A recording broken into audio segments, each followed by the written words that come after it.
Assalamualaikum warahmatullahi wabarakatuh. Perkenalkan, nama saya Muhammad Irham Nugraha dengan NIM H052255. Baik, ke kelas A angkatan 2022. Baik, di sini saya akan memaparkan materi yang berjudul perencanaan pendidikan. Bagian A, pengertian perencanaan pendidikan. Definisi tentang perencanaan pendidikan menurut beberapa ahli adalah sebagai berikut. Yang pertama, perencanaan pendidikan. Salah satu eh, suatu proses yang mempersiapkan seperangkat alternatif keputusan bagi kegiatan masa depan yang diarahkan kepada pencapaian tujuan dengan usaha yang optimal dan mempertimbangkan kenyataan-kenyataan yang ada di bidang ekonomi, sosial budaya, dan menyeluruh suatu negara.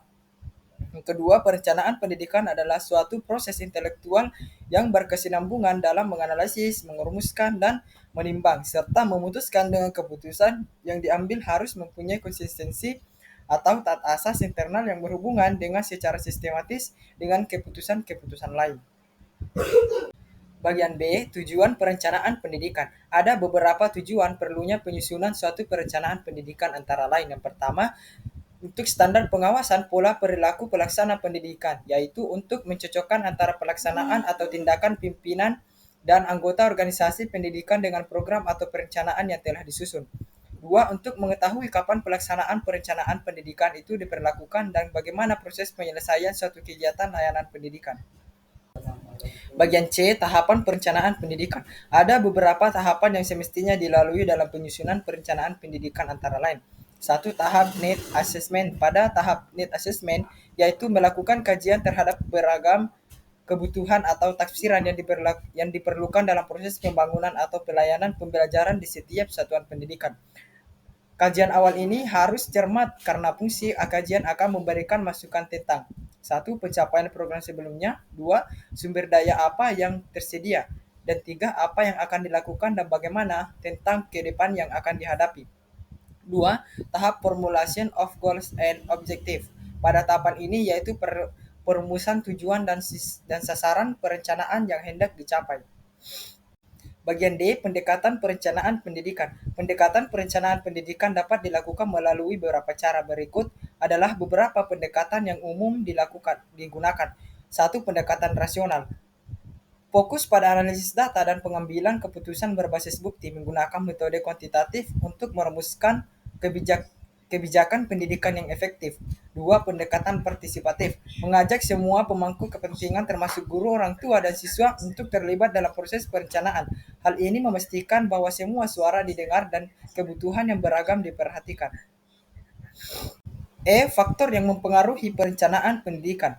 Ada beberapa faktor yang mempengaruhi perencanaan pendidikan, antara lain, satu, kebijakan pemerintah. Regulasi dan kebijakan pendidikan yang ditetapkan oleh pemerintah seperti kurikulum nasional, standar pendidikan, dan pendanaan. Dua, sumber daya manusia. Ketersediaan tenaga pengajar yang berkualitas, pelatihan yang memadai, dan kemampuan profesional guru. Tiga, sumber daya fisik. Infrastruktur sekolah, fasilitas sekolah, dan teknologi yang tersedia.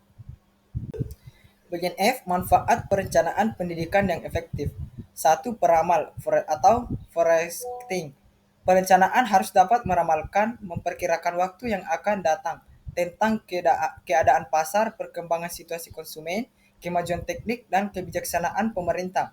Ramalan-ramalan itu disusun secara sistematis dan berkesinambungan serta berusaha mendahului kondisi-kondisi pada waktu yang akan datang. Dua, penetapan tujuan. Dalam rangka peramalan ini, manajer harus menentukan dengan tegas hasil akhir yang diinginkan. Tujuan ini merupakan tugas dari perencana atau planner. Tujuan harus dikembangkan untuk menentukan semua kegiatan yang akan dilakukan. Bagian G, aspek-aspek perencanaan pendidikan. Yang pertama, tujuan pendidikan. Menetapkan tujuan jangka pendek dan jangka panjang yang ingin dicapai, baik dalam aspek akademis maupun pengembangan karakter. Dua, kurikulum. Mengembangkan kurikulum yang relevan sesuai dengan kebutuhan siswa dan perkembangan zaman, serta memastikan kesesuaian dengan tujuan pendidikan. Tiga, sumber daya manusia. Perencanaan yang melibatkan guru dan tenaga pendidik termasuk pelatihan, pengembangan profesional, dan pengadaan staf yang berkualitas. Bagian H, perencanaan pendidikan dan visi unggulan sekolah. Perencanaan pendidikan yang baik harus selaras dengan visi unggulan sekolah. untuk menciptakan lingkungan yang belajar efektif dan inovatif. Berikut adalah beberapa poin penting terkait perencanaan pendidikan dan visi unggulan sekolah. Yang pertama, visi sekolah yang jelas. Kedua, penyesuaian kurikulum. Tiga, pengembangan sumber daya manusia. Empat, infrastruktur dan sumber daya. Lima, partisipasi stakeholder. Enam, evaluasi dan pengembangan berkelanjutan. Tujuh, komunikasi yang efektif. Baik, itulah materi yang saya sempat sampaikan pada kesempatan kali ini. Sekian, wabillahi taufiq walhidayah. Wassalamualaikum warahmatullahi wabarakatuh.